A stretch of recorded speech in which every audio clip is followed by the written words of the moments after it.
2, 1. We are live in the present tense with Sam Stewart on 91.7 FM, WNJR Washington, and online at WNJR.org.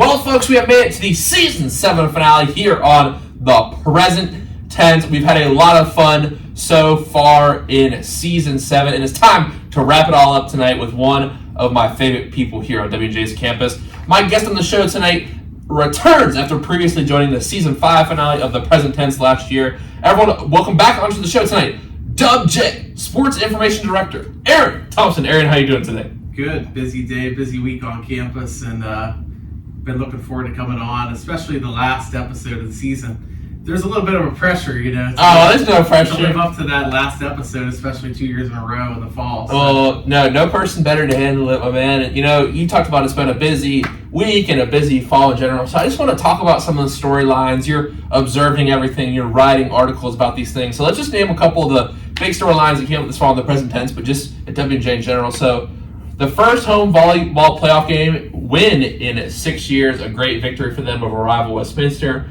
We had Jacob Lee, buzzer beater goal against Bethany senior day as a captain. And then women's soccer holding a playoff game with first-year coach Dan Du Bois. Aaron, what storylines here stick out to you? Do you maybe have one that particularly sticks out in your mind? And are there any others that you really will remember from this fall and the beginning of the winter? Yeah, so I'll just run through those three, and then I'll kind of piggyback off that with what I think were some good storylines. And first, you talked about volleyball. They've done a tremendous job with Coach Llewellyn, kind of reinvigorating the program. Yeah, especially a lot of underclassmen, a lot of enthusiasm, and they won a lot of 5-set matches, a lot of thrilling games this fall for them. And I think a big challenge for them was kind of learning how to compete and learning how to win. So you win a lot of those 5-set matches. To me, that means you're growing as a program, and you're taking that next step. Now, are they up there, with Bethany and Chatham? Those were two teams that made the final. They got swept by those teams. I think there's something to learn there. They still have a little bit of another step to take to get to the top of the conference, but I think they've definitely made strides in terms of, hey, we're not the slouch that people think we were in the past. Right, they were ranked 9th out of 11. Yes. 9th in the preseason, which I think was a little bit unfair because the year before they had wins over Chatham, win over Bethany, and those were the games that were non-conference. Mm-hmm. So then when they played them in conference, they lost. They were 3-7, tied for 7th with two other teams. So it seemed like they got penciled in as that third team that wasn't 7th. But a lot of good freshmen came in. Sophie Little was the PAC Newcomer of the Year. Just a tremendous force in the middle. And then you think of some other freshmen that they had that made an impact with Brio Morehouse was a freshman setter. You had Ryan Benz who made some impacts as a freshman. And then also you had some players take steps as sophomores. You talk about Faith Fetzko, who was good as a freshman. She's first team all conference as a sophomore. So there's that consistency, knowing what to expect. And then you had some leaders with Jaden Blau, Adriana Sacramento as juniors, and Lizzie Carmichael finishing off a good career for sure as our lone senior. And also someone that she was on the team as a freshman. I know you guys talked about this during COVID, but they made the semifinals that year. Mm-hmm. And to kind of be able to make it back to the semifinals as a senior for sure, I think was very rewarding for her, especially as that upperclassman that can kind of lead the way for the younger players. And then, gosh, Jacob Lee. Man, is that a top? I mean, where's that ranked WNJ Sports? And, I know in the context they ended up getting beat pretty bad next game. And it was obviously not the end of the season. Because MJ and Jacob, they want to make the playoffs so bad. And those guys push themselves so much in training. But in terms of a moment in itself, I don't know if I've ever seen a moment like that. Because it's a buzzer beater in soccer. Buzzer beaters in basketball. And last-second touchdown in football. That's something you could see in any basketball game. Uh-huh. You could see a touchdown on the final play, walk-off home run. Right. We had Evan Santee had a walk-off hit last year against Grove City. LaDuca, walk-off. Walk-off home run in the PAC tournament. Right. That's special, that was a big moment. But how many times in soccer do you see a goal as the time expires? Right, because even in the pro soccer, there's added time, so it's not really a buzzer. But to have those conditions in a kind of a volley kick.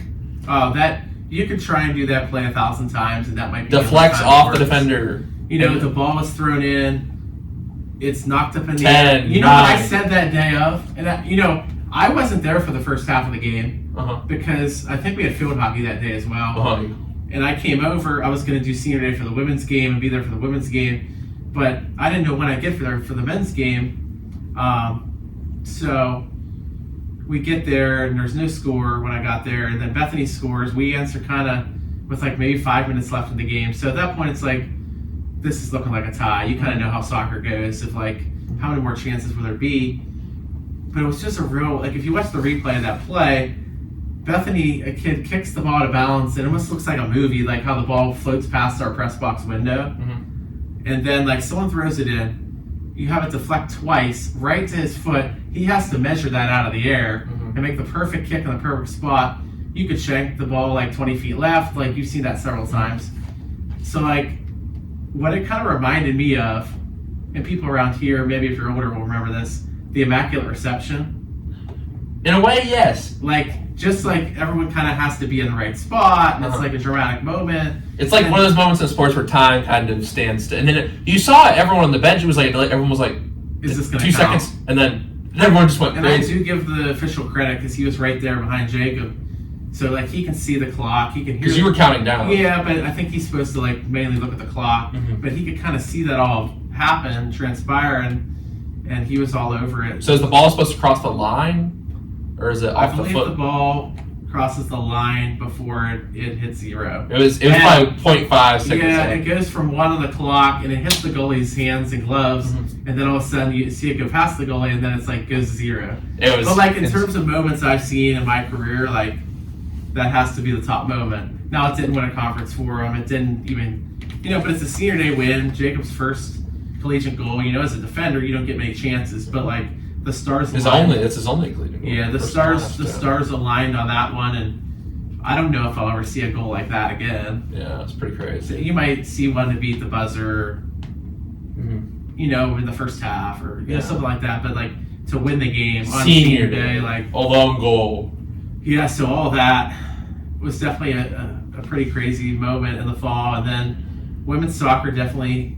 I think they pulled things together for sure. A lot of good seniors in terms of leadership on that crew, and they had a nice season. And then it was kind of anything can happen in those tournament games, especially in soccer, and just couldn't find a way to get a goal in the quarterfinals. And it was a team they tied in the regular season. Good season for them though with 10 wins and something to kind of build on, especially when you're a first year coach.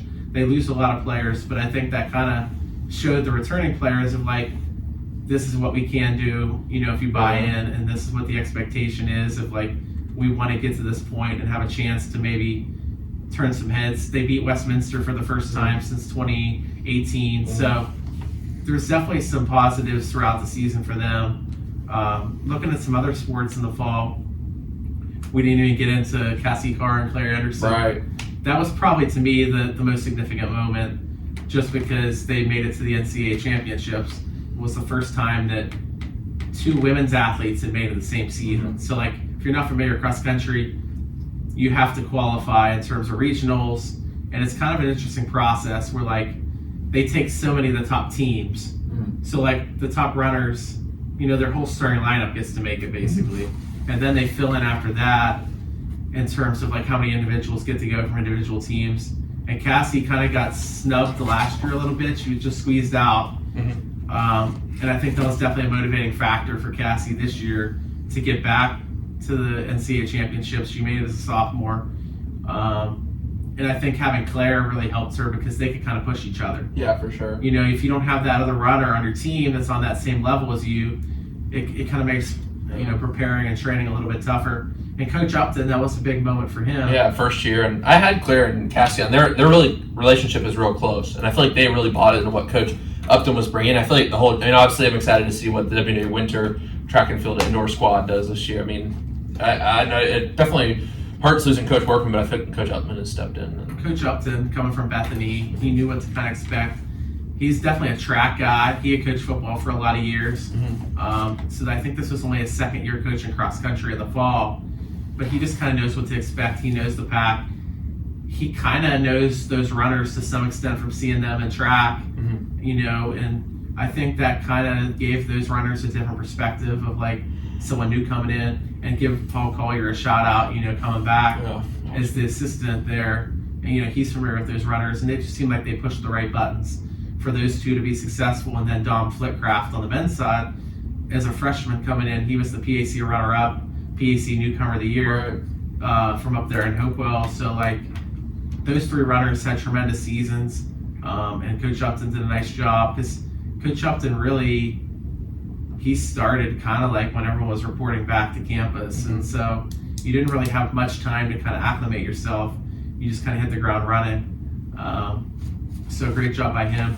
Cassie was the Elite 90 award winner. Yeah, that's awesome. So only the second in school history, the first women's student athlete at WJ to win the Elite 90 award. So that's obviously a very big thing for the Cassie, big thing for the program, big thing for WJ Athletics to have a second Elite 90 award winner now. And just a tremendous student athlete, Cassie Carr. You can't say enough about what she does in the classroom, in her competition, just a very good competitor, and just a great overall presence for the campus. She does so much here. She does. Now, reviewing the storylines, one thing that we got into just kind of there, I hope the audience can pick it up, just your passion for WNJ sports. We really did talk about that last time. I know you send out little messages to your workers every week. You are fueled by something deeper than just, a title of a job. And I think that's something I really respect about you. But a question that I've started to develop here on the present tense I want to ask you right now is, what do you hope to get out of this chapter of your life? Yeah, so you talk about the messages I send, and you kind of have those connections with the group now more so than before. But the work study group, I'd never sent motivational messages to them or just trying to keep the enthusiasm up. A lot of them are athletes, so just trying to send out encouragement to that group. It's a group I really enjoy. When I first started here, the group was a lot smaller. It takes time to develop those relationships. And then people also kind of have to get to know you over time. So I think at this point, I've been able to develop those relationships a little bit bigger detail. People are aware of who I am at WNJ, what I do. They recognize my face at all the games. And then I've hired all these workers now, and they've worked other games with me. They've seen that passion. So I think they can kind of, feed off of that a little bit of hey, this is someone that really cares about us and wants us to succeed. More than anything else. And what I'm trying to get out of it is just, honestly, I just take it day by day and year by year, because this job, and then also working in a college campus, you really can't look too far ahead. I feel this job can be a grind, so you kind of have to take it day by day, week by week, and it was season by season. So we had the fall season, we're now into the winter season. This definitely slows down a little bit now. Right, we're just talking about the spring season. And then we'll gear up for the spring season.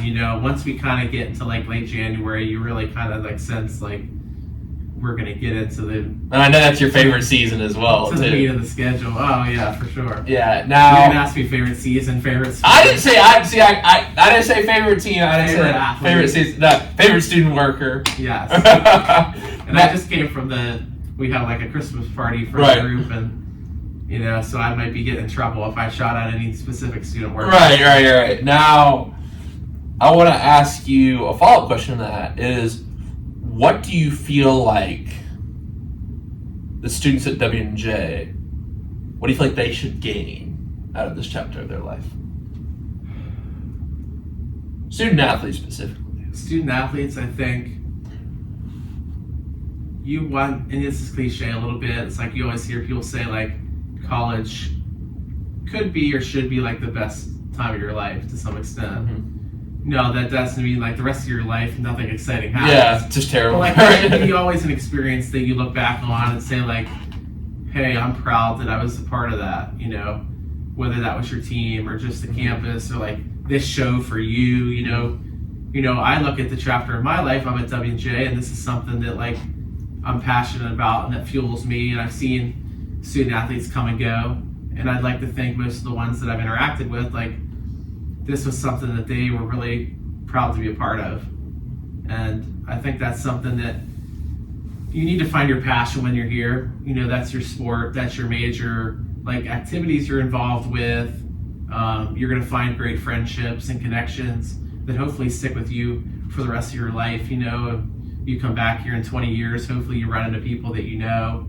I haven't been here that long, so like I see people that I haven't seen in a few years, and that's always exciting when people come back to campus.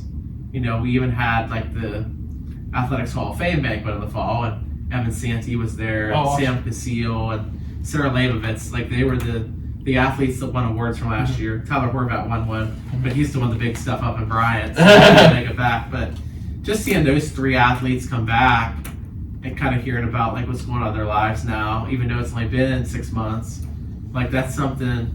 When you're out of place for a while, we talk about Coach Mountain, Scott, Coach Sirianni, Gina DeRubo, like the Lasecos. Yeah, that's the big core, right? Yeah, so those 6 have been here for so long. Like they have so many people when they come back that you remember interactions with those student athletes, like games. They can recall that like the drop of the hat. So yeah, Coach Mountain's crazy with that. He'll like recall this play. He'll recall it from like pro sports games. Like he'll recall like the Warriors game 2 weeks ago that like he just caught the end of. Like it's crazy. Yeah, so I think I look at people like that as almost, I wouldn't necessarily say role models, but like those are people that you look at and they've been at WJ for a long time, and it's obviously been something that's worked well for them, and there's definitely a reason behind that. And I think that comes back to like they're fired up and ready to go. Like every day they're getting out of bed and they're like, hey, I'm going to go make a difference today. And obviously trying to compete and win championships too, but they know that there's something bigger with the student athletes, that they're trying to make sure these student athletes get the best experience they can here. It's something that's going to last forever. Well, I think I want to ask you a follow-up question, but first I want to make the point, like, I feel like there's an interesting dichotomy right now because we don't have too many coaches that are kind of in the middle range of, like, we have a lot of old, that kind of core, like W&J, WJ, Coach Sirianni, Coach Mountain, the Seikos, like that's what you think of, Coach Ruba, all those people you name when you think of W&J, but also you got coaches who are really turning programs into something really special. Coaches like Coach Maggie Fees for Philadelphia. I know they didn't quite make the tournament this year, but they've definitely had their moments, and they're building towards something. Volleyball as well, you have Coach like Coach Upton who just got here, and it's like you have those first year coaches, and it's like that's exciting as well. You know what I mean? Yeah, I think a lot of times when we've hired Sonny and Nick, I got to give them a shout out as well. Yes. A lot of those times when you have new coaches, I've kind of helped with those processes of getting the new coaches in here, and a lot of times it's people's first job, their first head coaching job, like Sonny, like Coach Llewellyn, like Coach Maggie Fees. So like you kind of see them and what's their vision for what they want coaching to be. But it's also nice here because I feel like those coaches that have been here for a while try to be role models, or at least serve as someone that can be an asset for those younger coaches.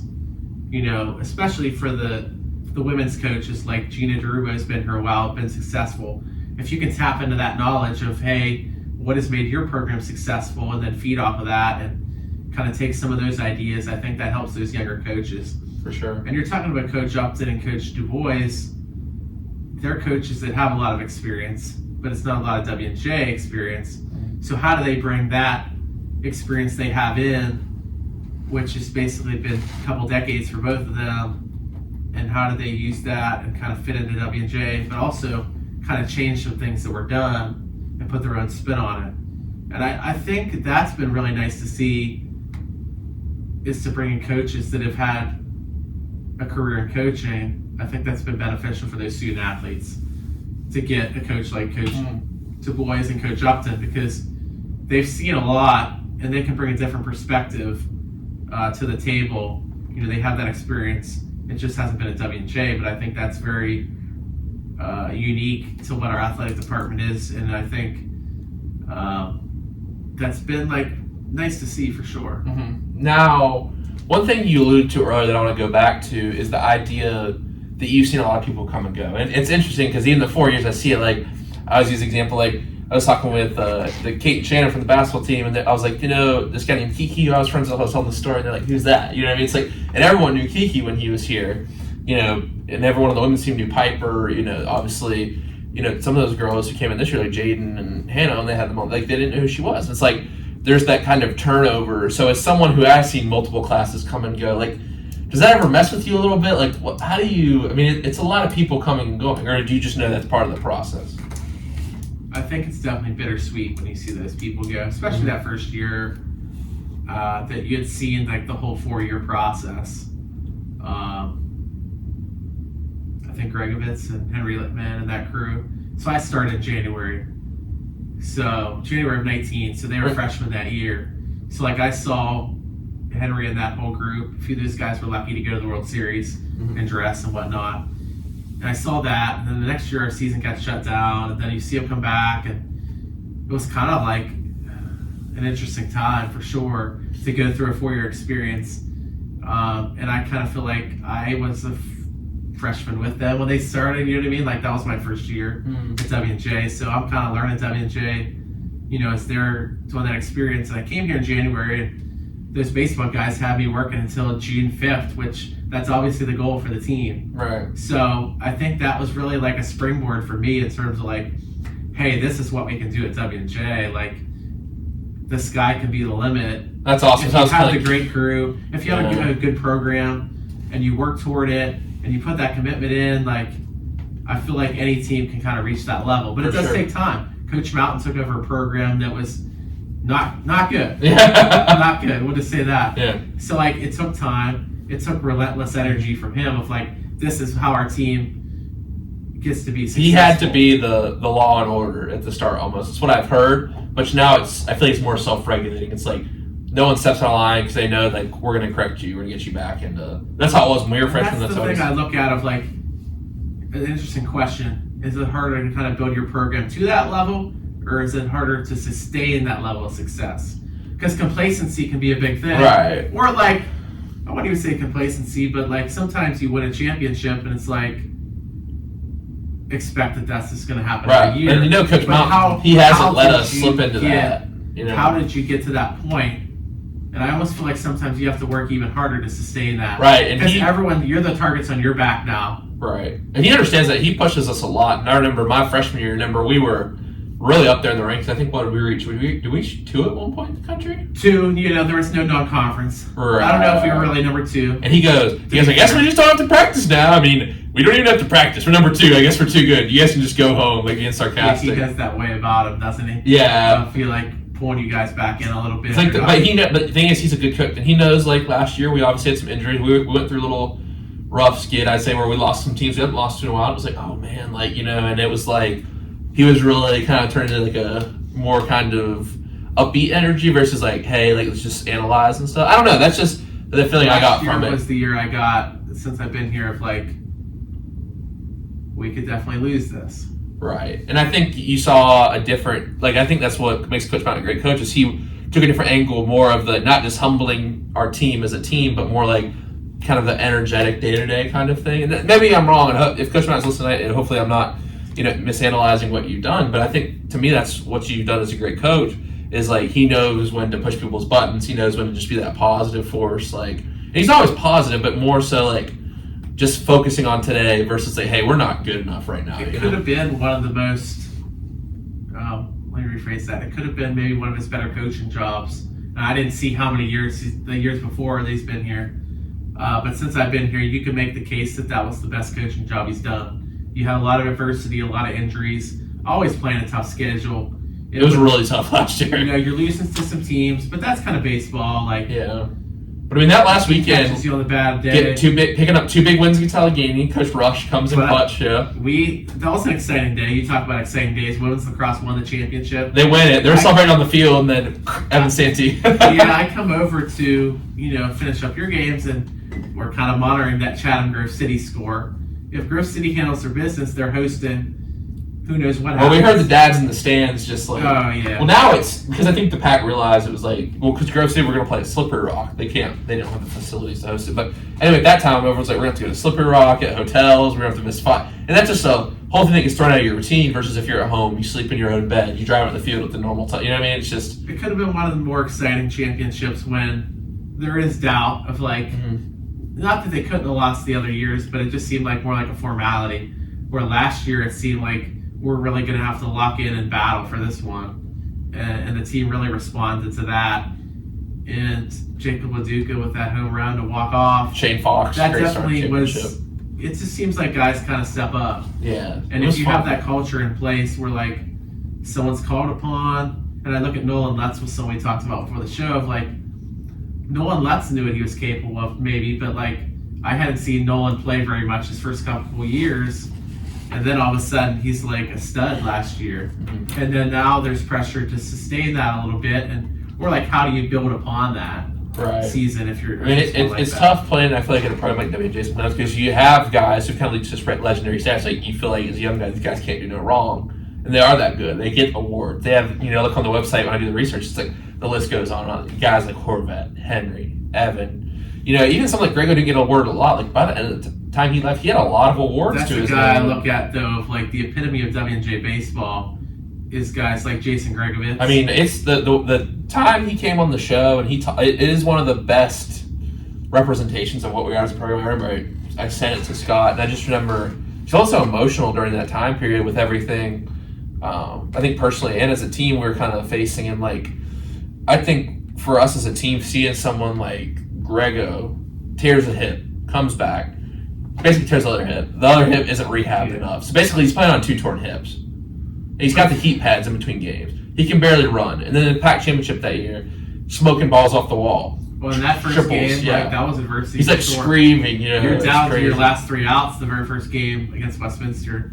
But those guys... Well, they had 2 strikes. Yeah. They hit a home run. They took the lead. That was a lot of emotions back and forth. But I would just say, like, the better programs are going to have guys like Jason Gregovich that have to fight for playing time. Mm-hmm. It's not always easy. They're fighting through injuries, adversity, people that are willing to stick with it, and they're buying into the team culture. And Mason Colby with the torn rotator cuff. Those are the guys that make WNJ baseball. Like, you have a guy like Tyler Horvat, and about like you can look up his list of accomplishments, like you said, and those guys can kind of carry the season or carry the program. But it's guys like Jason Gregovich and Mason Colby and people like that that are going to make a program successful long term, year in and year out. There's always that next guy stepping up and filling the void for people that were lost the year before.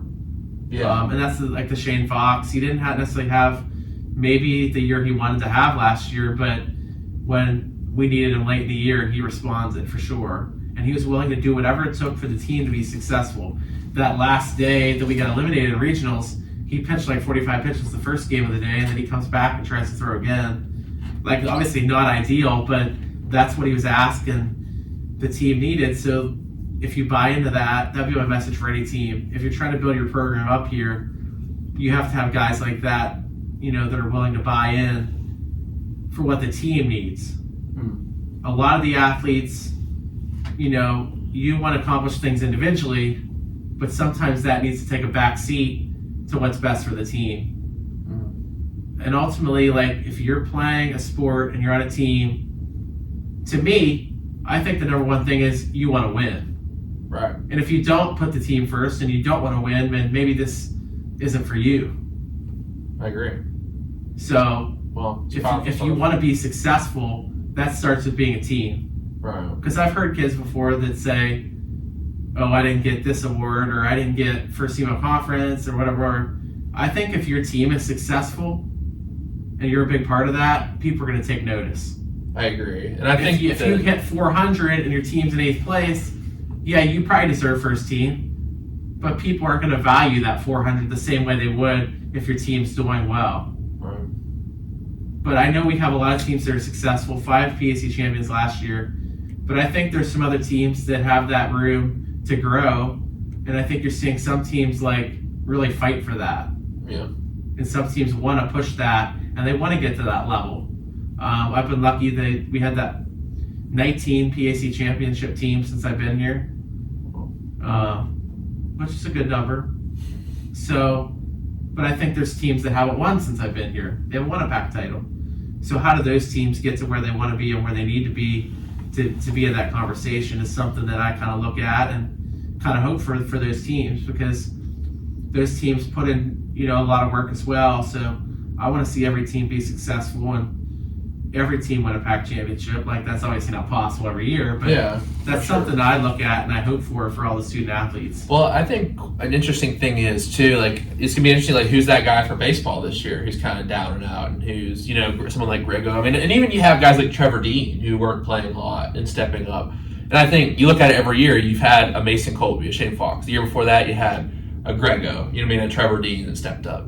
Freshman year, I think it was kind of a group effort with COVID and everything. I think everyone elevated everyone just because COVID had been so tiring on our team, especially. We had so many guys unfortunately get kicked off because of COVID and stuff and have to come back. And then we had some more guys kicked off in the spring. Like, it was just and just going to practice every day and wearing the masks and having to do practice in groups. Like, it was really just a team effort. And I think that first one, to me, like, we just gotten like vaccines the day before or like a week before, and like, I think it was just a relief, that dog pile. You know what I mean? That was a really special one. It's also my first. So I think that was the most special to me. It was just a special time because COVID was starting to end. You know what I mean? Yeah. I think they're all kind of special in their own way. If you're lucky enough to, like, I'm sure Coach Mount would say the same thing. Like, every year's different. Right. So every year's going to be a different level or there's something special about every year when you have a chance to win. I agree. I mean, I think it's just with the COVID and the way the world was right now, or right then, I think in my personal life, I think a lot of guys on our team were kind of just unhappy in general just because it was a tough time, not being able to, especially for freshmen, like, not being able to interact with people. I mean, I didn't really get to know you till you texted me about halfway through my sophomore year, just because that was when stuff was starting to resume. I think people didn't really know the show because you couldn't really talk about it. Like, so, like, for me, like, just being able to interact with those guys, be actually on the field as a group in a big pot, like, was just like, you know what I mean? I think it was just special in that way, just because COVID was so hard, and I think people were so kind of down in their life, as I was. Like, you know, it's hard not being able to interact with people, you know? Not going to go to your office, not going to go to the studio. So it was tough for me because, you know, that we put a lot of hours in. Yeah. And then it just, like, shuts down. And it was definitely an adjustment of, like, well, the season ends earlier than you would have thought. And then it's like, you have this whole summer, but there's indecision, like, you don't know what's happening, and you're at home. So, like, you're trying to maybe catch up with some people you haven't talked to in a while. There's time for that, but also, like, you're just itching to kind of get back to what you do. I wish I should have asked Steven what he did during COVID, because I can't even imagine he doesn't watch movies, he doesn't listen to music hardly. It's hard to tell, honestly. I'm sure he's listening, so maybe he'll let us know. Hit me up, Steven. Tell me what you did during COVID, because I know you're a workaholic, man. And Steven is a big grass cutter, though, so there's a lot of grass that needed cut in May, June. Well, he lives over in Washington Park. He was probably going up the hills in Washington Park, maybe the trail. I know, I took, like, a lot of walks. Yeah. Because we had, like, tasks that we were trying to do stuff to promote the athletics, but there wasn't games. So, like, I have to take, like, 2 walks a day, like 6, 7, 8 miles a day. Wow. Like, good for you. Nothing else to do. Forrest Gump. Nothing else to really, like, think about even. So, just to kind of keep your mind, like, for sure, you know, in a good space. So I agree. Now, Aaron, my next question for you is, if you could have dinner with yourself at any age, what would it be, and what would you talk about? Well, I think so. Like, I kind of cheated on some of these. Boo. Well, no, I watched some shows throughout the year, and I kind of, like, wrote down some stuff, like, just because I got you. So I tried to come up with some ones tonight that you wouldn't know. I guess. I don't know. I would just say maybe, like, right when I first started this job. What would you talk about? Just maybe more so, like, give myself some advice on, you know, what's going to happen, or what are some challenges you're going to face, how you manage, like, that stuff, how you work with people, how you kind of develop and make connections with, you know, your coworkers and whatnot. And I think I've done a good job of that, but it's also nice to be prepared, I feel like. So yeah. So as I said, I think I always go back and say I'd talk to my, like, real young self about baseball, but I think if I was to take it from your direction, I've obviously asked this question before, like, what would you tell yourself at the start of college? Like, I think I would not want to give the keys away, but I think I'd want to tell myself, like, just themes and attitudes to have. I think attitude can get you through a lot of situations, or your lack of attitude. Because situations will always change, or different contexts, but morality, virtues, like, those things are so affected by attitude and emotion. So I think trying to understand and give advice about those things. It's an interesting question, because one of my favorite movies growing up, and this maybe seem like a little different, was Back to the Future. Yeah, I've seen that. Yeah. And they talk in there about someone goes back to the past or whatnot, and Doc Brown was kind of struggling. He made the time machine, but he was kind of struggling with going to the future and telling yourself what's going to happen and whatnot. Of like, because sometimes I think you have to like learn. That's right. DeMario, when he came over, said that as well. He said he wouldn't go and talk to himself. I don't know if I'd want to know what's going to be happening. Like, you have to experience things to grow as a person. I think I give myself a cryptic riddle. Yes. You know? So like, if you go back and give yourself advice or whatnot, your life may change. It's true. You know, if you go through life, things might not be the same way. Right. Well, even if you face some adversity and you've been in a place and you want to get out of that place, like, ultimately that makes you stronger and it gets you to where you need to be or where you're meant to be. Well, metaphysically, even if you went and did that, it's theoretically impossible to do that, because once you change something, you couldn't be in the same person you were, if that makes sense. Yeah. Like, people always use the analogy, would you like go back in time to kill a dictator? Well, if you did do that, then world history would change. Your parents wouldn't have met at the same time. You wouldn't. Well, that's the thing. Yeah. One of the Back to the Futures is I've only seen one. Marty McFly. Uh-huh. He goes back to the past and then ends up running into his mom, actually, and his mom starts to have a crush on him. Oh, that's the first one. Yeah. He was supposed to get run over by her dad. Like in the street. Yeah. Well, his dad was supposed to, and yeah. then he ends up getting taken care of, and his mom falls for him. Yeah. He has this picture, and he starts to be erased off the picture. Yeah, that's right. The picture's like him and his siblings.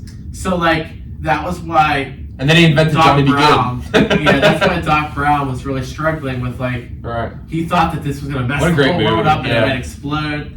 So, like, that was a movie that I thought was interesting. I'm not a big science guy by any means. Science was, like, kind of classes I didn't enjoy, Me too. per se. So, chemistry of beer is all I took. Yes. So, that was a movie that I enjoyed, and that's kind of like one of your question of, like, sometimes you kind of have to know, or you don't want to know what you don't know. Like, you have to kind of figure out for yourself and grow as a person over time. I like that. You don't know. Especially when I'm older, I can give you that enlightenment. There's going to be some things that come up that are going to really challenge you as a person, maybe professionally and personally, and it's good to not know. It's good to learn. Now, Aaron, what's something in your life that you are proud of? Did you know this one was coming? I feel like you asked this before, though. I'd like to ask it again. Something that I'm proud of, I think it's just being a part of this. Like, it's something I'm passionate about, and I think that we do a good job with what we do. For sure, I agree. So you're always going to take pride in that. You always want to try and figure out what ways you can grow, what you're part. I'm sure with the show, like, how can I make this show better? I think it's good, but how can we make it even better? Right. And I'm always thinking about what can make the experience better for the student athletes. Oh, that's awesome. And what can we realistically do? This isn't the University of Alabama. And so, like, this is what we have. And this is kind of what my quote of the day is, but I don't know if you do this anymore. Oh, no, we do it at the end. Okay, so I'll touch on that. I don't know if you, spoiler alert, this is like the teaser for later.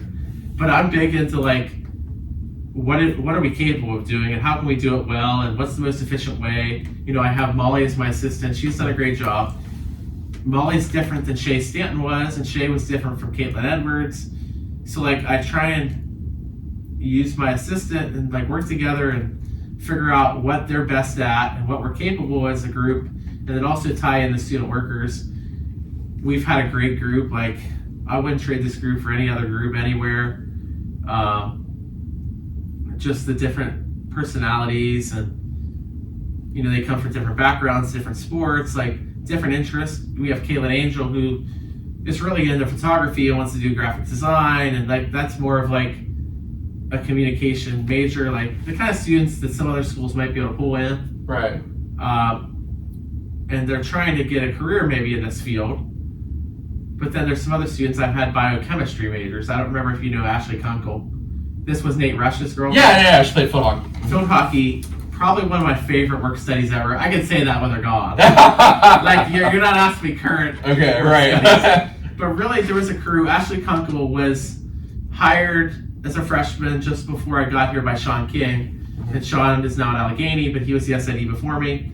So thanks to Sean for hiring Ashley Kunkel, Tiana Swirsky, I don't know if you remember her. They were both the same class, and then Maddie Hubbard. So all three of them were field hockey seniors. When I was a freshman, right? When you were a sophomore. When I was a sophomore. I believe. So that was a great group, and they really helped me a lot during COVID because field hockey did not play that year when you were a freshman in the spring. Yeah. So they were a big boost. But I look at those three as some of my favorite work studies. But Ashley was a neuroscience major. So, like, clearly a neuroscience major. She's in PA school now, physician assistant. Clearly she's not looking to get involved in working at sports. But, like, I just enjoy being around passionate people that are coming in and working hard, and they'll do whatever you want, to help the team environment. Like, I consider our team a team as well as, like, baseball team and this team and that team. This group is my team. And I have to try and push the buttons to see what makes us most successful. That's awesome. Now, Aaron, this has been the theme of this season, rather, on the present tense. And it's kind of the thing I brought up during the award ceremony last year. And, I think whatever the new theme is, I think we've really explored this, and I want to give you the opportunity to kind of wrap it up with some thoughts tonight. You're so involved in sports. Why do people love sports?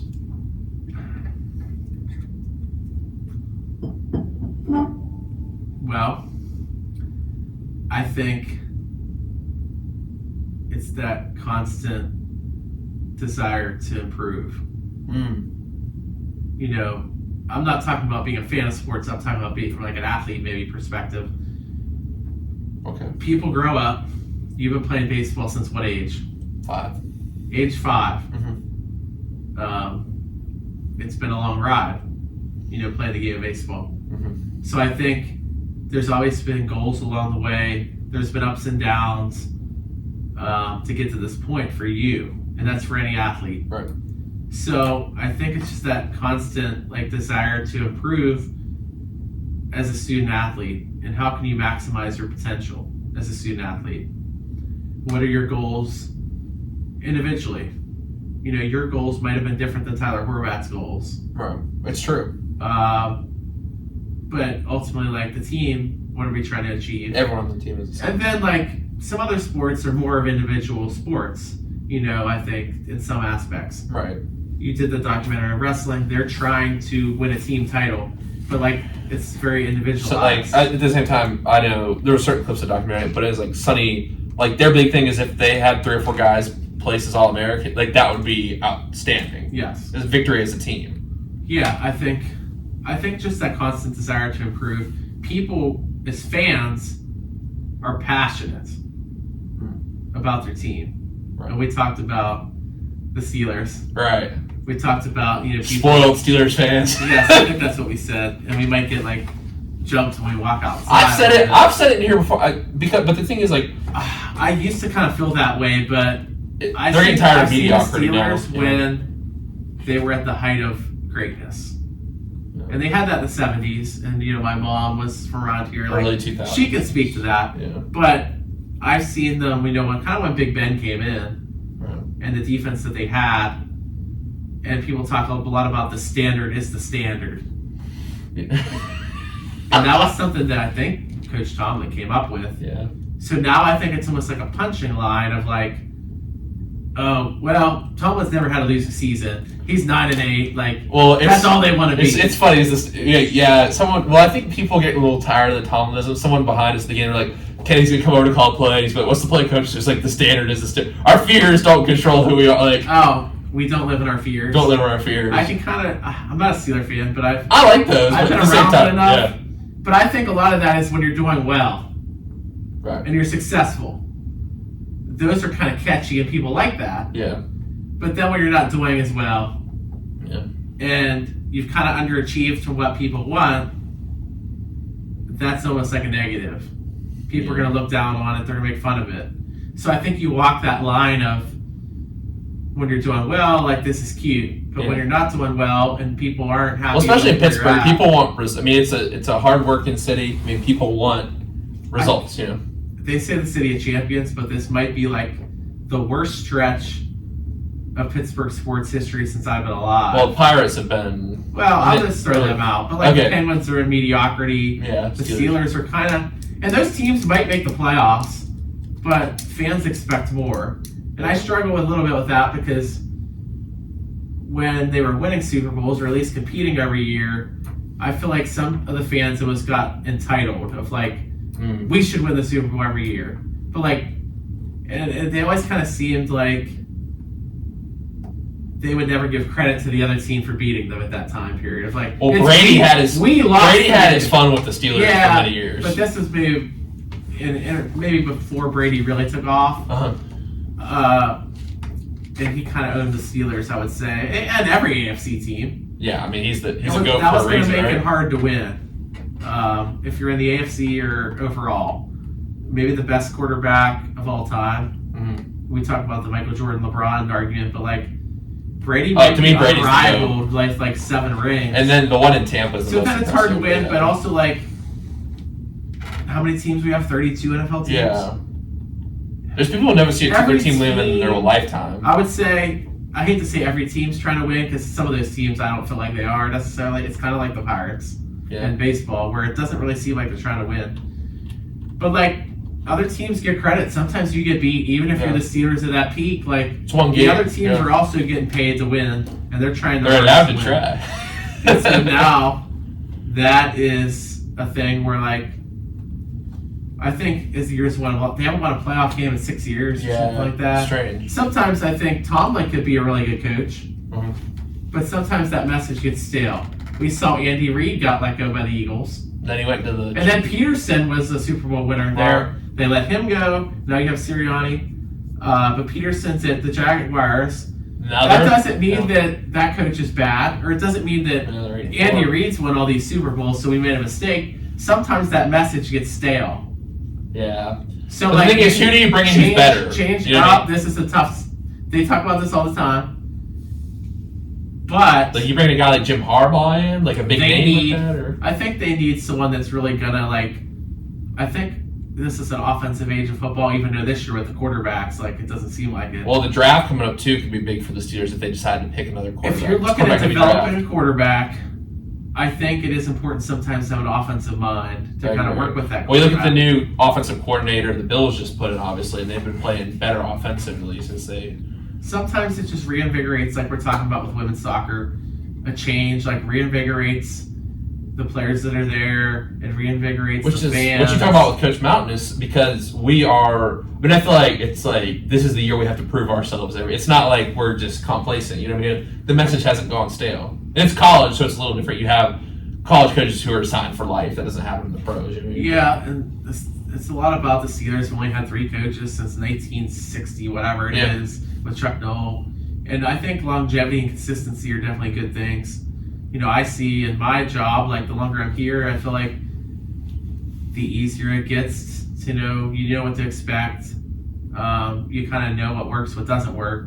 So you kind of struggle with that in terms of, I think Mike Tomlin's a good coach, but for how long, and like at some point maybe a switch is good in terms of like re-energizing the program. And maybe sometimes you take a step back for a few years. But they don't want to. Some fans don't want to do that though. No, but there's sometimes I don't think they're happy with being where they're at now. Because the NFL, we've said this before. They're stuck in the middle. It's designed to help the bad teams. Yeah, and they're always like decent or good. So you're never getting that top 10 pick. Yeah. So like I think sometimes you need a top 5, top 10 pick to really turn around a program. I mean, you look at the Texans. Bengals weren't good. But like Joe Burrow, obviously a guy like that, all of a sudden that can really change. Well, the rookie contract with the quarterback, rookie contracts with quarterbacks are important because you look at a guy like Russell Wilson, like Joe Burrow. Like you look at Joe Burrow now, takes up a lot of money. They're not as good this year. And obviously he's been hurt, but like. But then it's also tough with like Brock Purdy's the last pick in the draft, and he's on the 49ers. Yeah. Is he really good? But that also goes back to Mike Shanahan. Kyle. Mike's dad. Yeah. Yes. But Kyle Shanahan, I was fortunate enough to be old enough to see Mike Shanahan win Super Bowls, but that's another story. Kyle Shanahan is just really good offensive mind. Oh, so good. They have weapons on that team. He can set that Brock Purdy up to be successful. Mm-hmm. So is it Brock Purdy? Is it the system? Is it a combination of everything? I think it's a combination of everything. Brock Purdy has to have some talent to be as good of a player and help them win. But like if you flipped Kenny Pickett and Brock Purdy, what would the records be? It's interesting. That'd be my question. I don't know. I'm not sure that I know completely. So that's. I mean, Brock Purdy's getting talked about for MVP. Yeah. It's crazy. Now, to switch gears back for a second before we go to break here, I just want to ask you one kind of question about your job here. And I asked you about this, the way you use the word stanzas, and I was asking what you said about writing and your sports journalism. Like, when you're writing those stories, is there any advice? Have you gotten better at those stories? Or is it just kind of something you've always been naturally, like, good at? Because it's different than other types of journalism. I think sports writing is just something I've enjoyed. And it is different in terms of those. And Sacco's dad is very good. You write a lot of stories in a lot of different sports, so you kind of have to be well-rounded. And I think there's different formatting for different sports. And, swimming and track are pretty straightforward. Like, so-and-so ran this time. So-and-so swam this time. Where, like, you can't necessarily tell the story as you can for basketball, football, whatever. Then soccer, there's not as much to write if there's less scoring. Baseball and softball could kind of be more condensed. So I think it's just kind of learning each sport and then telling that story the best way you can. I think I've tried to spice things up a little bit. I know, I've always appreciated that. Because it does get a little bit boring. So you're trying to make it an enjoyable read for the readers, for sure. And then I think if you're someone that follows a team here, you're going to know what to kind of expect. And then you also, you kind of know what you want to be reading about and who are the storylines and, how the team's doing. So it's definitely challenging, I think, for someone that's new getting into writing. But writing, when I first came up, I don't sound old here, like the website and writing was a very important part of like what we did. Right. Like social media was a newer thing, and now people want to see like the short little videos and interviews and right. Like writing and the website used to be like, here's basically like our free advertisement to put out to the world, and it was basically like your spot to kind of tell the story of WJ. So the videos, I know you started doing like press post game and all that stuff. Like it's more transition. And I was even talking to someone. We're gonna head to break here in a second, but like the hype videos and the short clips and the highlight is so important now for recruiting and stuff for coaches. Well, and then some coaches do a lot of stuff on their own with their own social medias, and some coaches don't. Like Doing Wrestling, that's a good example. A lot of the clips from last night came. Just like introducing the recap and stuff, and like Sonny and Nick's clips. They grew up. They wrestled in the social media age. Like those clips, it was able to find. Well, those coaches that are younger, coach. I can't find a video Coach Mountain no pitching. No one does better in social media than Coach Llewellyn. Yeah, and volleyball, they do good. They always repost my stuff. Shout out to them. And she also is just well organized and very thoughtful with what she does. And it's well-intentioned. And I think that carries over to the team's success on the court. Like, she's going to maximize as much as she can get out of the team. And I think the social media, the kids really enjoy that. And that is a big avenue for recruiting, especially for a team that is maybe down, a team that hasn't been as established as, like, baseball, football. They can kind of live more off of, like, we've been successful and this is how we do it. Yeah. Whereas it's like some of the other sports that are trying to build it up, like social media is a big way to kind of create an energy about your program. And then a sense of belonging where they, Coach Llewellyn does happy birthdays. Yeah, we don't get that. And all that We don't get the media day either. And then all that stuff, I think, definitely like helps with recruiting for them. Yeah. So. Can you imagine if we got there with the props and stuff, what Coach Mountain would say? I might just have to force it one of these years. Because last year, I'm getting to the 817th award for Tyler Horvath. There's only so many times I can use the same photos. So it's nice to have. I get that some of that is like quirky and maybe too fun. But I think there is a place for that to some extent, for sure. Especially in the age that we're in. Yeah, for sure. Now, Aaron, it's time to take a break, but of course that means trivia here on the present tense. So I've got 2 trivia questions here for you tonight before we listen to some Sean Kingston during the break. The first question is, against what team did Coach Mountain get his 500th win? The second question is, which team did W&J tie in the 1922 Rose Bowl, leading to a share of the national championship? We'll be back on the present tense on 91.7 FM, WNJR Washington, and online at WNJR.org right after this break.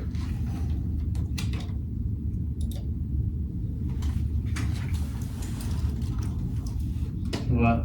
Do you think you know what it is? Oh, I know, but It's hard. I feel like you should pull something. I'm just like, I don't know. I just don't know. I'll throw some that I think you might know. I think those were challenging enough. Okay. But also, like, I don't want to be out here missing questions either. Yeah, well, I put Scott. Scott was like, the first time I brought him out, he was low-key kind of max. I was like, what year did the first baseball stat sheet come out? I was like, 1855, 1875. Well, that's not He's like, next time you have an athletic director on, don't ask that. No. And then he smoked the next, because I asked him, what, Eric, you can get this one. Which product did Heinz start? I'm sorry, what was the first product they made when their company started? I'm Heinz. assuming it's not ketchup, so. It's a type of sauce. I'm going to say barbecue. Horseradish. Okay. He's like, I love horseradish sauce. I don't care about that, as long as I get the WNJ. And she was like, you should give opportunity to show off. I'm like, I'll give him something decent. I like to have trivia that we can talk about after, too. It's like, okay, the viewer... We're going to talk about your appearance in that game. Yeah. That's why that one stands out.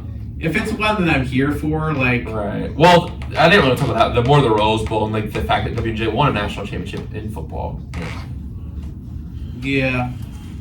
But no, I'm not trying to hype you up. I'm just saying, like, that happened when I was here, so, like, Yeah. I should probably try. That was also our first weekend. Should probably try and get those ones right. No, like, he's won 500, 600. He won 600 last year. And then Gina has won. She didn't 500. remember what team she had beat to get 500. I'm not surprised. Well, She was like, "Is it?" And I was like, "Nah, it's correct." She said, "Oh, I have the ball." Like, all right, well, we're not back yet. We got 3 minutes to listen to the news. And then... there's so many wins that it's hard to keep track of sometimes. Yeah. And Gina's 500 was last year Waynesburg. No, what was it?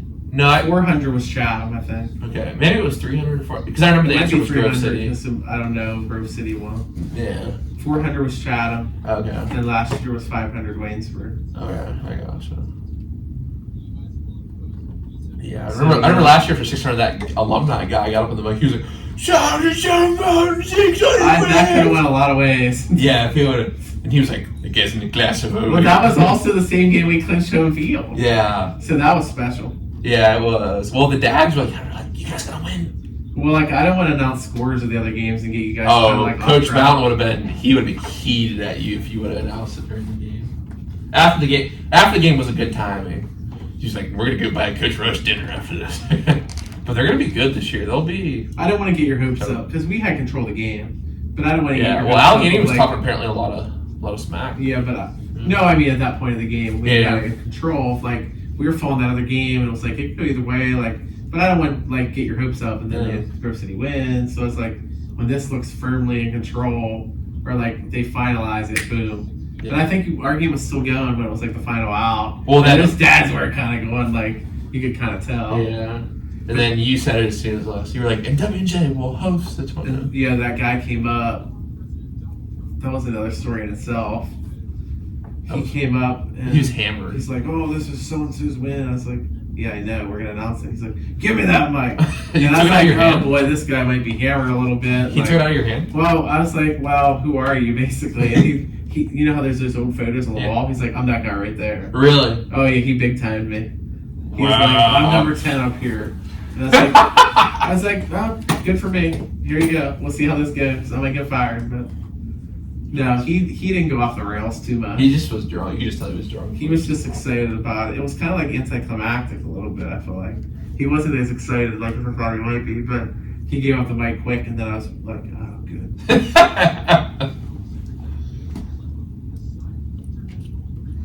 Oh, man.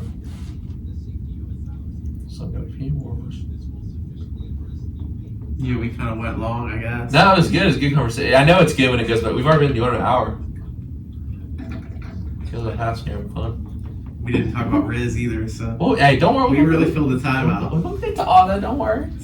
Don't worry. Let's get Dubjay talk because that's when I get passionate. Yeah. Because sometimes if it's like about me, we kind of talked about some of that last year. Yeah, I mean, I got a few questions here about you a little bit, but when I get going, when I'm calling some teams out here about kids not buying into the team concept. We're gonna talk about that after a little bit. No, we got about 10 seconds to get back.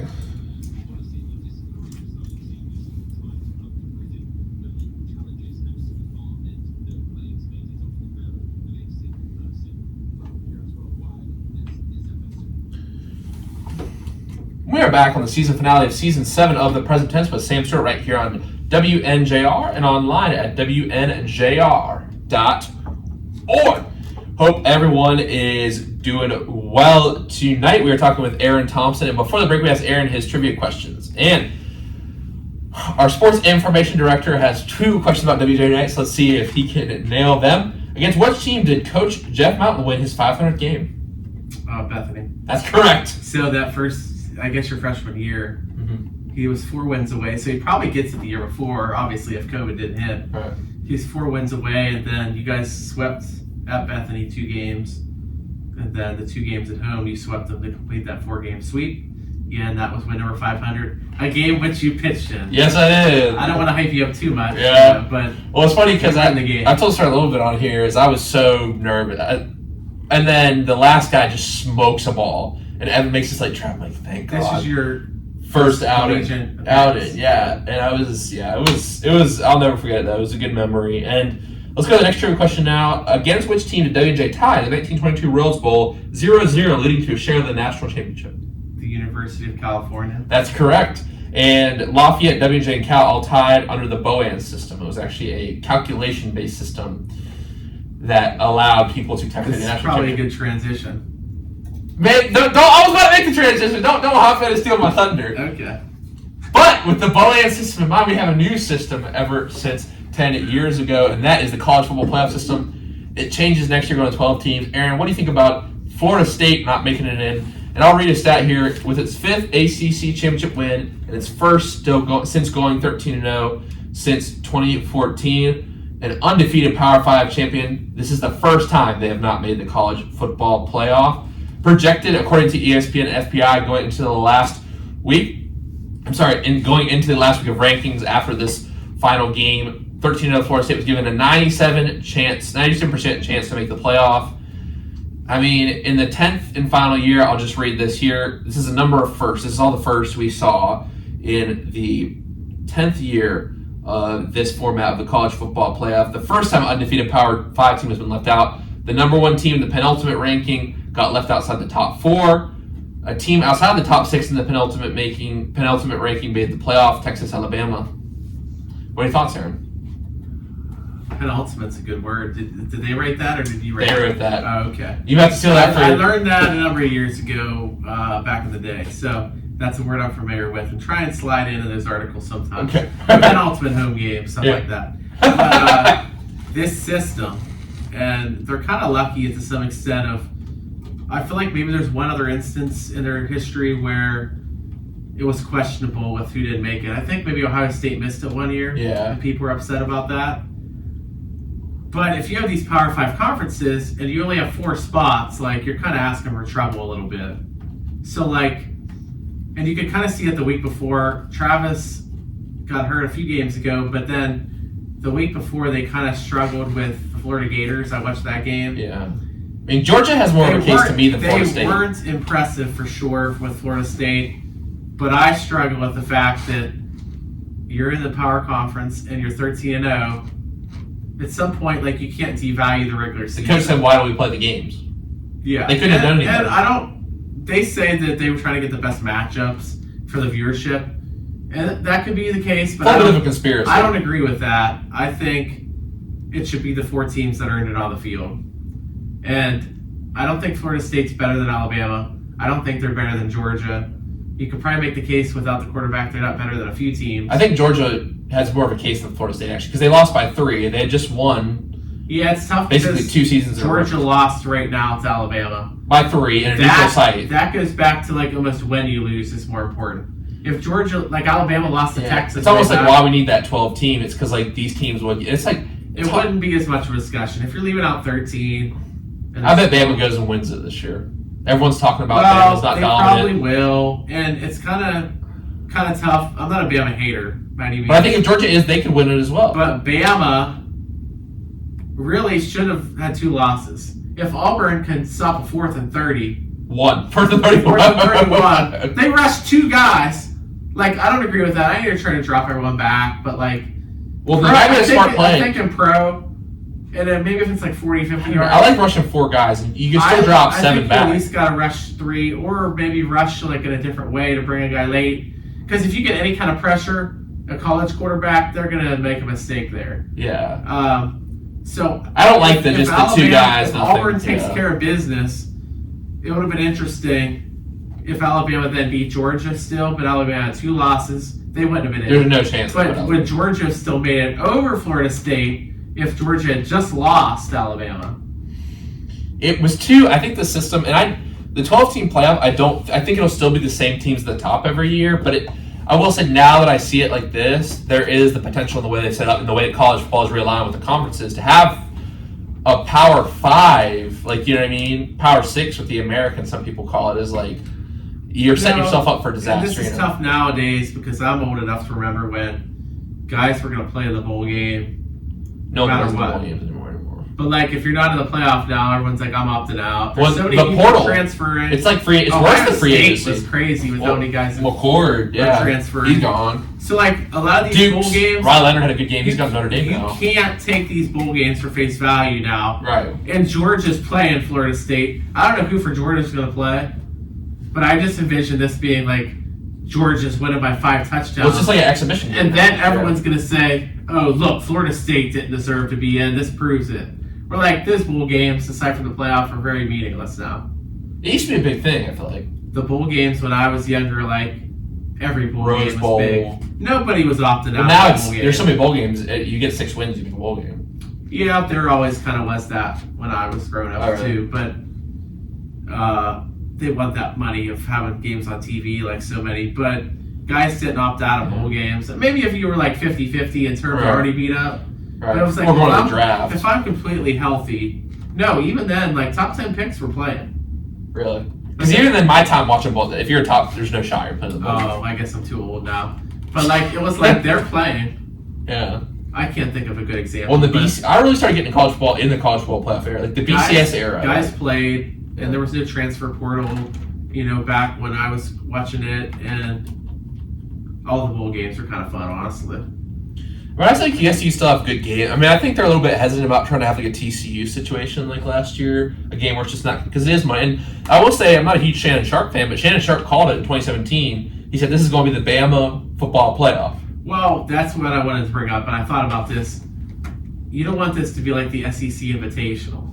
Like, I know they only have one SEC team. But the thing is, the SEC is head and shoulders above every other conference. conference. But they played a season. And that's Alabama won. Okay, so maybe they're in. But if you only have 4 spots, you can't put Alabama I think in. Bama blows the doors off Michigan this week. Or, I mean, not this week. I mean, in the first week of the playoff. I think we're going to get Alabama and Texas again. And I think Alabama blows. That's tough because Texas beat them once The already. thing is, that's the NCAA's. The worst scenario, I think, would be Michigan-Washington. And the best scenario, I think, for the NCAA is Alabama-Texas. Because those two names. Yeah. And Texas hasn't been in that spot in a while. That'd be a storyline. I mean, they Michigan. haven't won since Vince Young, Michigan. right? I mean, I guess you kind of love or hate Michigan right now with the whole, was it Connor Stallions thing, stealing signs and all that, Jim Harbaugh. Yeah. I mean, they just won 3. That's the first time they've won 3 straight conference championships since I kind of like Michigan where Ohio State. 1993.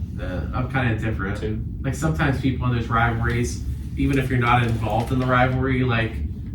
Oh, I pull for I always Michigan every time. Oh, this may be a bad subject for you, but I always lean toward North Carolina over Duke.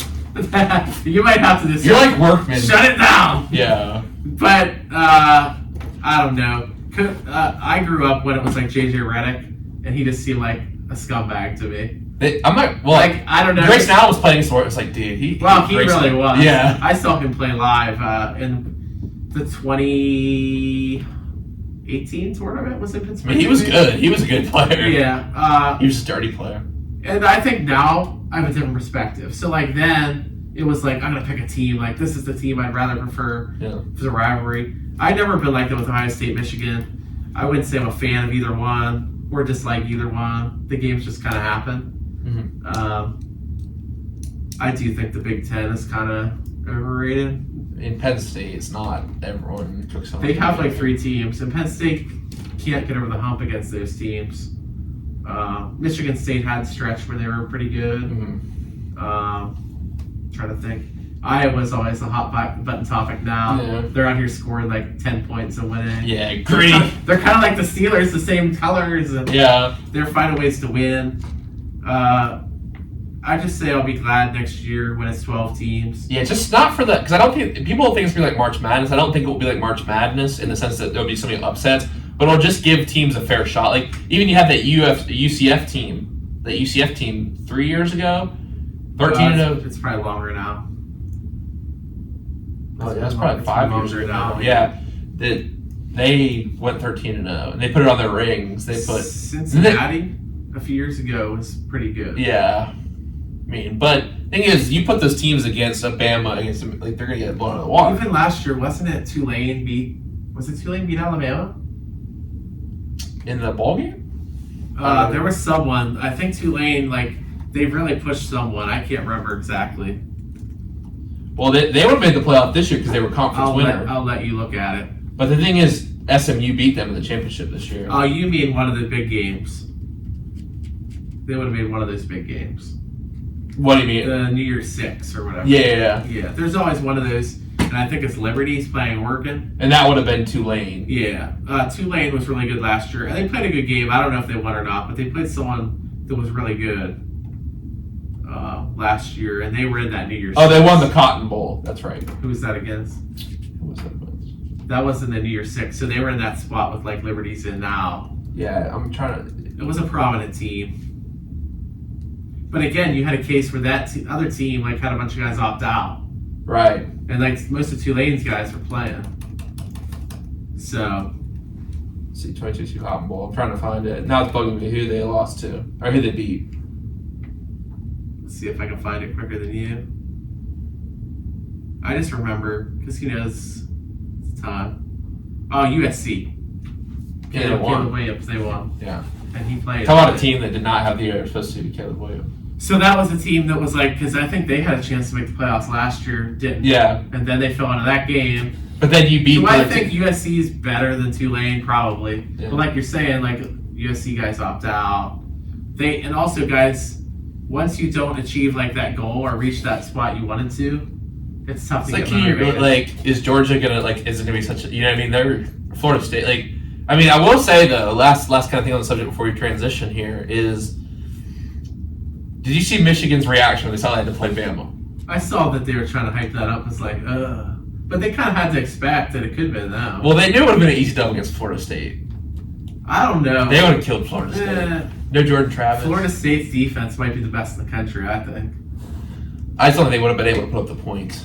Yeah, but I don't know if you're saying they're going to handle them. I thought they would have handled. Their defense can hold them down. Florida State also. But the thing is with good defenses though, if you keep getting on the field, like you're gonna get tired. And Michigan had 3 running backs. Florida State also would have had their number 2 guy back in. It was just a disaster with the number 3 freshman, like true freshman in there. It could have been a little. You know what I'm saying? But Michigan had that ground. They were really kind of a one-dimensional offense. But the summary to me, let's get off this subject. For me, the summary was I think it should be the foremost deserving. I get that they're trying to get people to watch. Who earns it on the field? We're playing these games. Do they matter or not? They went 13-0. To me, it's tough to leave it on a team that went 13-0. So the committee got it wrong, you're saying? In my estimation, I wouldn't say they got it wrong because... So they get it right. They didn't get it right because I think if you're 13-0 and you're saying this is a Power 5 conference, if that was Clemson, who's been successful in the past... You had the fan base. Do they have the Clemson out when Clemson was winning with... Deshaun Watson and that crew of like Hunter Renfrow and like I get that the ACC is not the SEC, but ACC was weak Florida this year, State too. also beat LSU when they played, so it's kind of hard. LSU wasn't like Bama, Yeah. but they tried to schedule a team. Yeah, I agree. I think they got it wrong as well. I think if anyone, it should have been Georgia or Alabama. But they don't want to leave SEC teams out. Yeah, I agree. I don't know. It's hard. I'm glad I'm not on the committee because I don't think I could take that criticism. And I think it was kind of an impossible situation to get it right, if we're being honest, because I don't think that Florida State-Michigan game would have been good. I think Michigan would have handled them. Now, Aaron, if there was a book written about your life, what would it be titled? I came prepared for this one. Nice. I done this on this one. So I didn't know if it was a book or a movie or whatever. I'm just taking in terms of like the sports aspect. Okay. And I have the old cliche of one game at a time. Just because like I'm always working, and then it's like it's easy to look ahead. I hear a lot of times athletes are always kind of like, I can't wait to play this game, or I'm looking forward to playing this team. I would just look forward. Here's my advice to the basketball teams tomorrow night. Just be in the moment, your present tense line, against Franciscan tomorrow, because that's the game you have in front of you. You see a lot of times the coaches are talking about, we're just taking it one game at a time. So that's how I'm going to label it in terms of like the sports aspect of my life. Wow. Because I wake up, and that's the game of that day, and then that's kind of what you're focused on. Yeah. Sometimes it's multiple games a day, so yeah, still do one game at a time. It's one game, and then I'm heading over to another game. And sometimes it's two games at a time, like if you're going back and forth and trying to help out like Molly or whoever run their game. So, but I think one game at a time is a nice way to kind of look at it from a sports lens. Now, what the people really want to know is, if you were an animal, what animal would you be? Interesting. I bet you didn't know that one written down. This question. I should have been watching more. So. Or maybe this is a new question. I don't know. Yeah, it gets thrown in every once in a while. What's your spirit animal? I kind of like tigers. Just because, like, I just feel like they're kind of fierce, and just like see a picture of a tiger. Just the eye of a tiger. Yeah. They have a song about it. Just like how they kind of carry themselves. Yeah. And they're on the prowl, and they're just kind of a unique animal in my aspect. Okay. Very, very nice explanation. Now, if you had $50,000 to start a business, what kind of business would you start? Do you have an answer for that one? Did you cheat on that one? No, I wasn't prepared. You're cheating out here. No, I only had like a couple. I have a walk-up song and stuff like that. Well, what was your walk-up song? Walk-up song, I had a couple. Enter Sandman, this classic. Classic. It's kind of a basic answer, though. I have In the Air Tonight by Phil Collins. You know that one? Yeah, I just feel like those are kind of more old school. Yeah. Probably not going to make, maybe that might not make the list of the walk-ups for the baseball team, but I like those ones. I was going to go Higher by Creed after hearing the Texas Rangers playing it this year. Oh, Creed. Yeah. I just, Can a couple you weeks take ago, me higher? a couple weeks ago, did you see the, I guess the Cowboys Thanksgiving halftime show? Yeah. The guy's like flying in. Yeah, well, that one in 2001 was, they said. It was right after 9/11, I guess. Yeah. They said, so let's go there. much simpler times with Creed doing the national anthem. Yeah. I guess people are really all over, what was our guy that sang at the Lions game? Jack Harlow. So bad. I guess they weren't a He's fan of that one. Which he's overrated. I sometimes enjoy that music. But like that whole performance and like the prop set. I thought Kendrick did a really good job. Like, he's obviously a rapper. I think Snoop Dogg did a good job at the Super Bowl that one year. Yeah, the Super Bowls are always, I feel like it's like a love-hate. I think Rihanna's was I like The Weeknd a lot. The Weeknd and Bruno Mars, two of my favorite. But if you had $50,000 to start a business, what type of business would you start? I think just something with sports, obviously. Oh, come on. You gotta get something specific. I would just say something with like youth sports in terms of like providing an outlet. Like a nonprofit? Maybe. Just providing like an outlet for the youth to kind of get involved with sports and connect. Like if somehow you could tie in like W&J athletes, you know. Yeah. They serve something. You know, taking that time to work with the youth of the area, like just think that something like that would be a good opportunity for sure. Now, Aaron, I hear that you will shave your head if the WJ baseball comes to the World Series this year. Is this true? That was something that kind of got talked. Oh no, it's on the. I'm clipping it and sending it in the group chat now. Is it confirmed? That got talked about at the party earlier. And is it confirmed? Guy Knox Meyer. I don't know. We did a nice shake on it. So it's not confirmed. Sam Schuster and Knox Meyer were there, and I kind of thrown this around of giving someone some extra motivation.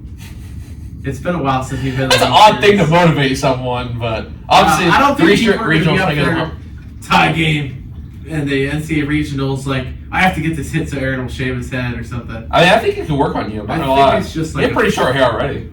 I think it's just like a fun thing to think about, like in terms of motivating someone. Now, the real question, Aaron, tonight is: what is your thoughts on the Oxford word of the year, which is Rizz? What is, for the young folks out there, explain what Rizz is. Young folks know better about Rizz than I do. Okay, for the old folks, such as yourself, what does Rizz... I think the first time I heard about Rizz... You got the laptop photo? Oh, yeah, I got to see it. The first time I heard about Rizz was some point last year. And it was my guy, Shea Stanton. What's about Rizz? Yeah, Shea Stanton, maybe this was also last year I heard about glizzies for the first time. Like hot dogs, I guess. They're like, do you want a glizzy for after the game? Because they were selling them in the concession stand. I was like, what is a glizzy? So, I guess I'm getting out of touch a little bit. But Shea Stanton last year was talking about Rizz. And quickly, I figured it out, or we talked about it. And we asked Steven Rinzak. I hope Steven's still up. This is pretty late for him. He's definitely like early to bed, early to rise kind of guy. He says, I gotta get home and get to bed, but then he's texting me at, almost midnight sometimes. So, I think it's just, his excuse to be done hanging out with me or something. Or, anyone. So, we talked about Rizz last year, and here's the story for the AP. This is thrilling stuff. Oxford University Press has named Rizz as its word of the year, highlighting the popularity of a term used by Gen Z to describe someone's ability to attract another person. Here's some other words that have beat out. This is compelling. Probably the best radio segment you've had. Oh, this is great. It's Hop Swifty, an enthusiastic fan of Taylor Swift. Situationship, and prompt. I don't know what prompt has to do with it. If you're prompt, if you're on time? An instruction given to an artificial intelligence program. Oh, that's if you put a prompt in a chat GPT. Okay. Not that I know anything about that. And the annual decision by experts at the publisher of the multi-volume Oxford English Dictionary, which I didn't know this was a thing of a word of the year. But it would make sense, I guess. The 4 finalists were announced on in a public vote, and then the winner was announced on Monday. Rizz is believed to come from the middle of the word charisma. It can be used as in to, quote, rizz up or chat someone up, the publisher said. So...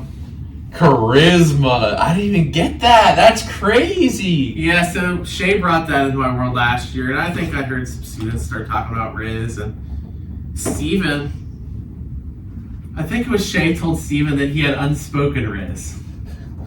So, I guess that's just how you handle yourself? I don't know. It's if you give, a look, I think it's just how you conduct your business, handle yourself, walk around. Charismatic. See, I always just figured, it was confidence. I think that is part of it. Yeah, but... We're breaking down Rizz. This is the important stuff to end the season right now. We're talking about Rizz. I was thinking about, growing up, you just were kind of confident, if you wanted to... I think that's part of Rizz. Ask someone out. There are different components to Rizz. There are levels to this, Aaron. There's levels. Do you think that anyone can have Rizz? Yes. In certain situations with a certain person? I think anyone can if the stars align, anyone could I think Rizz is contextual. I think if it's a certain situation, if you're at a bar or something, versus if you're at a formal business gathering, it's a different. If you're at a fast food restaurant, yeah, you see a worker or something. There's levels to it. Yeah, there's always a time and place. I think. Yeah, you gotta take care of Rizzness. Yes. That's I feel like you've been kind of waiting on that one. But no, that was a great timing to kind of have a segment about that. Oh, got it. That's great. I hope everyone's still listening to the last segment here on the. That definitely probably caught some people's attention here later in the show. Now, Aaron, a couple would you rather questions before we wrap up season 7 tonight. Would you rather work at a 105-degree baseball game or a 20-degree football game? 100-degree baseball or 20-degree football? Mm-hmm. I don't know. It gets pretty hot up in that box of baseball. It does. But that's a small portion of the year, but it's right, that end of the year is so hot. Yeah, well, I think we've noticed more when we host those high school games, like when your season's kind of wrapping up. Oh, yeah. We've had some really warm days out there. I didn't know you got out there for those. Yeah, they have us he has me kind of help out, you get paid play for that? music. Yeah, Okay. the WPL pays the crew. We play music and PA announce and all that kind of cool. stuff. That's fun. It is fun way to kind of wrap up the year because sometimes you guys are still going, or maybe we'll play some and then you guys are done, but then we'll have a few of those. I actually saw Anthony Pass pitch out there for West Allegheny the one year. Yeah. This kid's coming to WJ, so that kind of gets your attention more of a preview of seeing someone pitch. Oh wow! Yeah, he pitched in this district semis, beat Bethel Park. So that was interesting to see someone hey, this person's going to come to WJ. But that's fun. But it does get hot out there that time of year. But I would probably say the cold, because we're talking about WNJ football getting back to the NCAA playoffs. Ooh, that's a good point. You took it from a different direction than I thought. Yeah, all right. This year we had that bowl game, and I was kind of talking to some people, and they were saying, "Oh, this is the coldest game of the year." And I said, "Well, usually, the longer you play, the colder it's going to get." That's a good point. So, you kind of want it to be as cold as possible. That means you're playing deep into the NCAA playoffs, and hope maybe hosting, maybe going on the road, But you kind of want to have those cold temperatures because that means your team's had a good season, and that means you're kind of getting back to where we want to get. That's a smart man right there. That's awesome answer. And the second would you rather question tonight, before we head to the quote of the day, is: would you rather have to hand write every article, every post game wrap up, or would you have to calculate all the stats by hand without a calculator? Handwrite. How much of the stats is algorithm based that you plug into the computer? Oh, we don't really do a whole lot on our own. Right. It's not like we're typing. Because the stats are really well done. I use them you go to team. If you go to the statistics on any of the tabs on any team, what will actually happen is you can go to the individual, you go to team leaders in any category. They have advanced metrics as well. It's nice to have game by game and. Right, in conference. I use some of that to go back and look at nominating for players of the week. Right. Because I don't know if every athlete knows, but we're responsible every week for nominating. The Washington Health System. Well, no, not that. PAC even. Oh. PAC players of the week. The PAC just doesn't pick that out of the blue. Okay. We nominate someone. You guys nominate Megan Dryberg every week. It's just automatically saved in. 20 rebounds every game. Me last night. He's you can put her down for a few more of those. Well, even Taylor Smith, for wrestling, he's already won it 4 times, Rookie of the Week. Newcomer of the Week 3, and he got Wrestler of the Week once. Wow. So they've had 4 awards, and he's got it 4 times. I think he's a dog. We're off this week, so if they're giving out awards, he won't be able to win it. Right, wrestling has this week off, yeah. But I think he's 20-3 so far. So you talk about coming in as he's a dog. You're 20-3, and then this week his only loss was to a Division II. A kid from Tiffin. Fairmont. Oh, he beat the kid from Fairmont. Yeah, State, right? This past weekend there was a kid from Tiffin. They're D2. So you're 20-3 as a freshman. It's pretty cool. Yeah, he's gonna be beat. So that's an automatic. Typically, it's pretty easy to know who you're going to nominate that week. There's some sports that get to be a little tougher. Yeah, and you vote on the Presbys as well, which is obviously something I'm looking forward to next semester. Yeah, I'm not sure what that's going to look like compared to last year if we're doing a little bit different. Yeah. I'm just gonna put this out there. I think that you guys should still vote on it. I don't like the fan vote because it turns into a popularity contest. Because let's just be honest, some of the sports aren't televised as much. That, and you're going to get some kids maybe that are more popular on campus. Right. So maybe you can work in a few student reps with our vote. I think maybe captains from each team, maybe or something like that. Yeah, I think there's a good way to coaches, do it. maybe. You don't want to. You still. I think last year we ultimately got most of the winners. Yeah, you just let me pick all the awards. Yeah, you're gonna say it anyway, so you might as well pick them. It's gonna be baseball, all baseball guys. I think last year we did a good job. It was great. Yeah, I loved it. It was fun. Of picking, and it was fair, and trying to spread it around as much as we could. But you ultimately want to pick who was the best for each category. And maybe there's a few categories that we can add in that we didn't do last year. Or I know some people were like most Rizz. Which team has the most Rizz on campus? Baseball. That could be debatable. No, just stuff like that. Steven Ridzak probably wants to get photographer of the year. I was just about to say that. That'd be good. There could be we have a coach of the year, and we have an intern of the year, intern coach of the year. We always have a staff award that we do for athletics, but that gets announced later. It wasn't as part of Presby. So. It was fun. It was a good time. I think just seeing it is such a good supportive sports culture. Just seeing everyone out in front stage. I mean, I was really nervous by this, but also just every team had representatives there. It was. I think it's really fun, and what's really awesome about WJ is the athletes, the cross sport connection that you get. A lot of baseball. Baseball is cold for most of the year, but you look at basketball. There's a lot of people there. Football. Even last night, a baseball player doing a documentary on a wrestling team. There's soccer kids there. There's football. That was really cool for me to see a lot of people from a lot of different teams represented last night. It was nice for me to kind of get to know their story a little bit better. I'm glad you enjoyed it. I'm glad you came out. That's coworkers of mine, and that's people you work with every day, and you might not necessarily know their story to that level of detail. So it was well done. I'm not just saying that. Oh, thank you. It was well done. I got to know their story a little bit, their background, and kind of what motivates them, and what they're passionate about, and how much work they put into it. And I think when you see that, it kind of always raises your connection with them, and then just kind of looking forward to seeing what happens with them this year. Yeah, they get definitely. You mentioned Taylor Smith. They got some studs. Obviously, Hunter Swedish, Bryce Rodriguez, or and wrestling and the sports we're in now, wrestling, basketball, swimming, and then track's going. It's just such a long season. A lot of this, they kind of get going. Wrestling is. They kind of get going when they got back, and then it's going all the way into February or March, if you're lucky.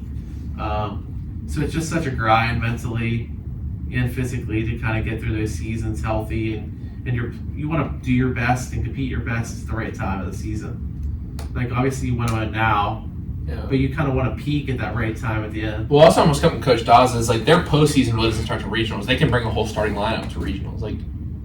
You want to win the pack, but yeah, that's kind of how NCAAs.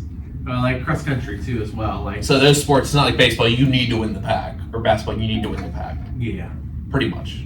So for sure, that's the goals. And all right, that's what I'm really excited. And obviously, we can talk a lot about Dubjay baseball, but I'm really excited for that. I get that same feeling you do with the spring season. Really, when they're starting to get a little better, not necessarily at the beginning of the season when it's starting to pick up. And trip down to Florida, we've had so much fun down there, and you guys are gonna be doing some broadcasts down this year.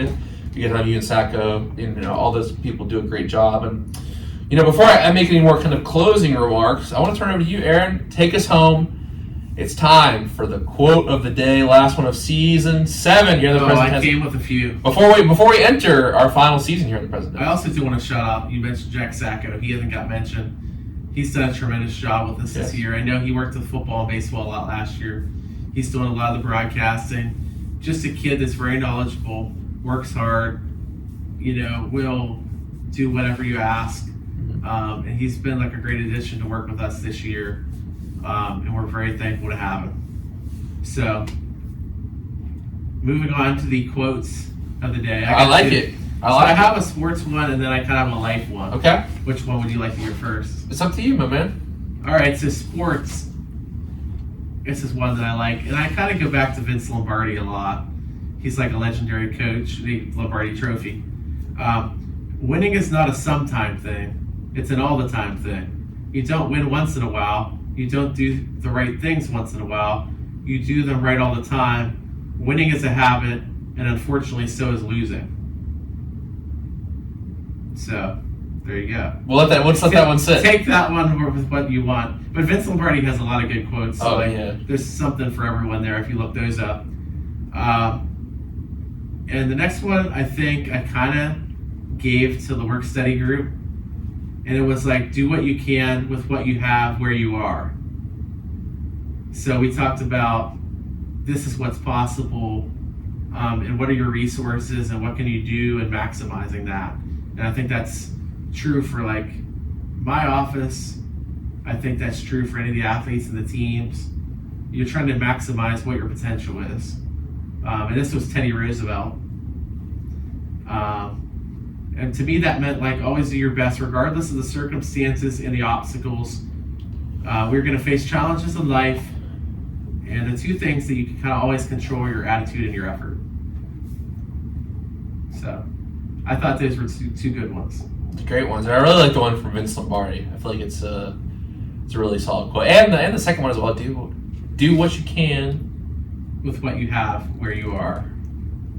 I like that. Now, I'll actually read mine because I always like to bring a quote of the day for the last one. This actually comes from the underrated Steph Curry documentary. And it is a quote from Steph.